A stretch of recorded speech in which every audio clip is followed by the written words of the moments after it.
या व्हिडिओमध्ये आपण विशेषण म्हणजेच ॲडजेक्टिव्हचा अभ्यास करणार आहोत, जो MPSC, तलाठी आणि पोलीस भरतीसारख्या स्पर्धा परीक्षांसाठी अत्यंत महत्त्वाचा आहे. हा व्हिडिओ MPSC, तलाठी, पोलीस भरती, ग्रुप C आणि क्लर्क टायपिस्ट यांसारख्या विविध स्पर्धा परीक्षांसाठी उपयुक्त आहे. विशेषण म्हणजे काय? नामाबद्दल विशेष माहिती सांगून नामाची व्याप्ती मर्यादित करणाऱ्या शब्दाला विशेषण म्हणतात. परीक्षेमध्ये व्याप्ती मर्यादित करणे हा शब्द महत्त्वाचा आहे, हे लक्षात ठेवा. विशेषणाची दुसरी व्याख्या म्हणजे नामाच्या रूपातील गुण, दोष, संख्या किंवा प्रमाण स्पष्ट करणारा शब्द. विशेषण हे नेहमी नामासोबत येते.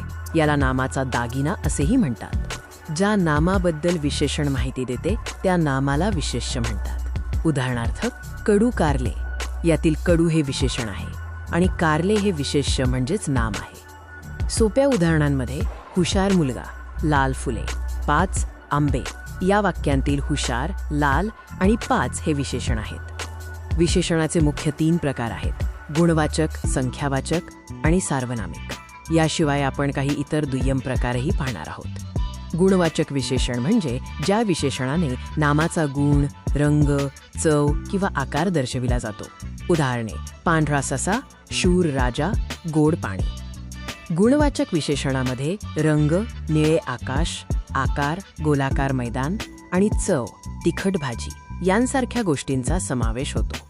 गुणवाचक विशेषण ओळखण्याची ट्रिक म्हणजे नामाला कसा, कशी किंवा कसेने प्रश्न विचारा. जसे, मुलगा कसा आहे? उत्तर: हुशार हे विशेषण आहे. संख्यावाचक विशेषण म्हणजे ज्या विशेषणाने नामाची संख्या दर्शविली जाते. संख्यावाचक विशेषणाचे 5 महत्त्वाचे उपप्रकार आहेत. गणनावाचक संख्या विशेषण केवळ मोजण्यासाठी वापरले जाते. यात पूर्णांक, अपूर्णांक आणि साकल्य यांचा समावेश होतो. क्रमवाचक संख्या विशेषण वस्तूचा क्रम दर्शविण्यासाठी वापरले जाते. विशेषण ओळखण्यासाठी नामाला कितवा असा प्रश्न विचारू शकता. उदा. पहिला क्रमांक. आवृत्तीवाचक संख्या विशेषण संख्येची किती वेळा आवृत्ती झाली आहे हे दर्शवते. यात सामान्यतः पट किंवा गेला हे प्रत्यय दिसतात, जसे दुप्पट मुले. पृथक्करणवाचक संख्या विशेषण म्हणजे संख्या वेगवेगळ्या गटात विभागली जाते. उदाहरणे: एक मुलगा बाहेर या 10-10चा गट करा. अनिश्चित संख्या विशेषण हे दर्शवते जेव्हा संख्या नक्की किती आहे हे समजत नाही. उदाहरणे: काही मुले, पुष्कळ पाणी, सर्व लोक. परिमाणवाचक विशेषण म्हणजे ज्या विशेषणाने नामाचे प्रमाण म्हणजेच क्वांटिटी समजते. हे प्रामुख्याने द्रवपदार्थ किंवा धान्यांसाठी वापरले जाते, जसे थोडे दूध. परिमाणवाचक विशेषणाचे निश्चित आणि अनिश्चित असे उपप्रकार आहेत. निश्चितमध्ये 2 किलो तांदूळ आणि अनिश्चितमध्ये काही तूप यांचा समावेश होतो. संख्यावाचक आणि परिमाणवाचक विशेषणातील फरक समजून घेऊया. संख्यावाचक मोजता येतात, तर परिमाणवाचक केवळ वजन किंवा माप घेता येतात. दर्शक विशेषण म्हणजे जवळची किंवा दूरची वस्तू दाखवण्यासाठी वापरले जाणारे विशेषण. हे नेहमी नामाच्या आधीच येते, जसे हा मुलगा हुशार आहे. संबंधवाचक विशेषण वाक्यातील पुढील शब्दाशी संबंध जोडते. यात जो, जी, जे ही विशेषणे म्हणून काम करतात, जसे जो अभ्यास करेल तो पास होईल. सार्वनामिक विशेषण मूळ सर्वनामांपासून तयार होतात, जी नामाच्या आधी येऊन त्याची व्याप्ती मर्यादित करतात. उदाहरणे: माझी वही, तुझा पेन. विशेषण कसे ओळखाल? नामाच्या आधी किंवा नंतर शब्द आहे का बघा. तो शब्द नामाची माहिती देतोय का? आणि कसा, किती, कितवाने प्रश्न विचारा. विशेष्य शोधण्याची ट्रिक पाहूया. खूप लोक बागेत जमले होते.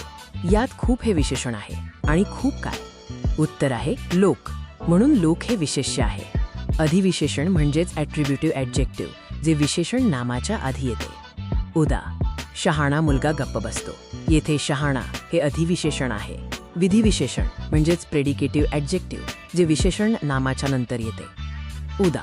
तो मुलगा शहाणा आहे. येथे शहाणा हे विधिविशेषण आहे. अधिविशेषण आणि विधिविशेषण यांच्यातील फरक पाहूया. अधिविशेषण नामाच्या आधी येते, तर विधिविशेषण नामाच्या नंतर येते. अधिविशेषण नामाचे लिंगवचन पाळते. साधित विशेषणे म्हणजे मूळ शब्दाला प्रत्यय लागून तयार झालेली विशेषणे. यात नामसाधित, धातुसाधित आणि अव्ययसाधित यांचा समावेश होतो. वाक्यातील स्थानानुसार विशेषणाचे महत्त्व बदलते. पांढरा शुभ्र घोडा धावतो. यात पांढरा शुभ्र अधिविशेषणे आहेत, तर घोडा पांढरा शुभ्र आहे यात ती विधिविशेषणे आहेत. विशेषणासंबंधीचे काही नियम. नामाशिवाय विशेषण असू शकत नाही. जर नाम नसेल तर तो शब्द नाम किंवा अव्यय बनतो. विशेषण कधीच स्वतंत्र नसते. परीक्षेत विशेषण ओळखा, विशेषणाचा प्रकार सांगा, विशेष्य कोणते ते सांगा किंवा चुकीची जोडी ओळखा अशा प्रकारचे प्रश्न विचारले जातात. विद्यार्थ्यांकडून होणाऱ्या सामान्य चुकांमध्ये तो मुलगामध्ये तो हे सर्वनाम नसून विशेषण आहे याकडे दुर्लक्ष करणे ही एक चूक आहे. जर विशेषणासोबत नाम नसेल तर ते स्वतः नाम बनते. उदा. श्रीमंत माणसांना गर्व असतो यात श्रीमंत विशेषण आहे, तर श्रीमंतांना गर्व असतो यात ते नाम आहे. या स्लाइडमध्ये विशेषणांची काही चुकीची आणि बरोबर उदाहरणे दिली आहेत, ज्यावरून आपल्याला संकल्पना अधिक स्पष्ट होईल. MCQ 1. त्याने निळी टोपी घातली आहे. यात निळी हे विशेषण आहे कारण ते टोपीचा रंग दर्शवते. MCQ 2. 10 मुलांचा गट करा. या वाक्यातील विशेषणाचा प्रकार ओळखा. हे पृथक्करणवाचक संख्या विशेषण आहे. MCQ 3. अधिविशेषण ओळखा. ताजे अन्न या उदाहरणात ताजे हे अधिविशेषण आहे कारण ते अन्न या नामाच्या आधी आले आहे. MCQ 4. शेतकऱ्याला यंदा भरघोस पीक मिळाले. यात पीक हे विशेष्य आहे कारण भरघोस हे विशेषण त्याची माहिती देते. उत्तर मिळाल्यावर नामाला कोणते, किती किंवा कसे प्रश्न विचारून विशेषणाची खात्री करा. मागील वर्षांच्या प्रश्नपत्रिकांचा पॅटर्न पाहता तलाठी भरतीमध्ये संख्यावाचक उपप्रकारावर, पोलीस भरतीमध्ये विशेषण ओळखा किंवा विधी विशेषणावर आणि MPSC मध्ये वाक्य पूर्ण करा किंवा जोड्या लावावर प्रश्न विचारले जातात. या स्लाइडमध्ये PSI STI पूर्व परीक्षेतील एक उदाहरण आहे. बोबडा मुलगा यातील विशेषण ओळखा. उत्तर आहे बोबडा, जे गुणवाचक विशेषण आहे. येणाऱ्या परीक्षांसाठी अपेक्षित प्रश्न म्हणजे साकल्यवाचक संख्या विशेषण, अव्ययसाधित विशेषणे आणि विशेषणाचे नाम म्हणून होणारे कार्य यांवर भर द्या. या चार्टमध्ये आपण पाहिलेल्या विशेषणाचे सर्व प्रकार आणि उपप्रकार यांची झटपट उजळणी करू शकता. विशेषण हा भाग तुम्हाला परीक्षेत खात्रीचे गुण मिळवून देईल. जिद्द, चिकाटी आणि योग्य सराव तुम्हाला नक्की यशस्वी करेल. शुभेच्छा. या व्हिडिओसाठी वापरलेल्या प्रतिमा स्रोतांची माहिती या स्लाइडमध्ये दिली आहे.